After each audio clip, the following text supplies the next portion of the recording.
I live at 7,300 feet above sea level, and I have a lot of challenges when it comes to baking, and it's my favorite hobby. Over the last 6 years, I've come up with a few different ways to overcome the altitude problem, and that's what this blog is about.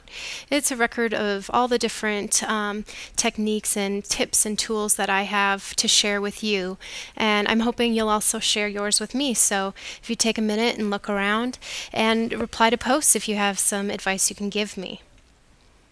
The most important information that I have on my blog is why you need to weigh your ingredients. The title of the post is Why Weighing Ingredients is Vital. The Cake Bible has a conversion of 1 cup of flour equals 4.5 ounces, whereas the Cake Love book has 1 cup of flour equals 5 ounces. So you see, even with a small little difference like that, it can affect your baking in such a big way. I also have 2 photographs of different measuring cups. Different manufacturers will have different size measuring cups, which can also really throw you off.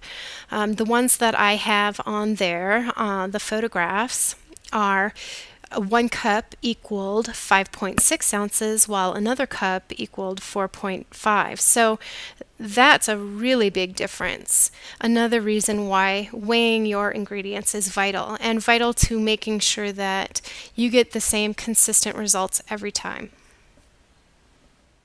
One example of the tips under the tips and tool area is that eggs affect the volume. Cold eggs will reduce the volume, while room temperature eggs do not. So across all of your recipes, you need to make sure that your eggs are at room temperature before you start baking.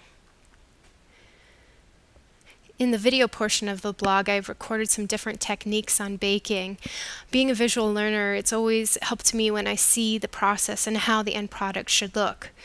So this is a great way to make sure that your baking techniques are not the reason your desserts are not coming out.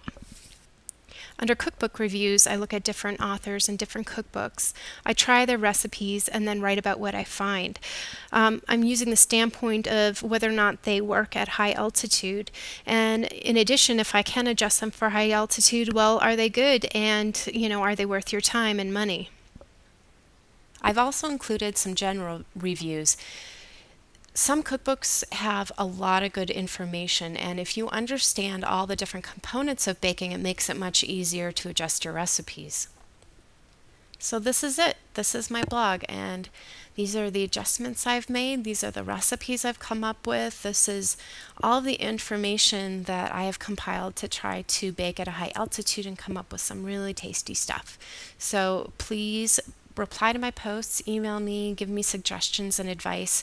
It's only going to make the recipes better, and that's what I want. I want some really good recipes, and I want to be able to bake them and have the same consistent results. So thanks, and take your time, go through it, and I hope you find it helpful.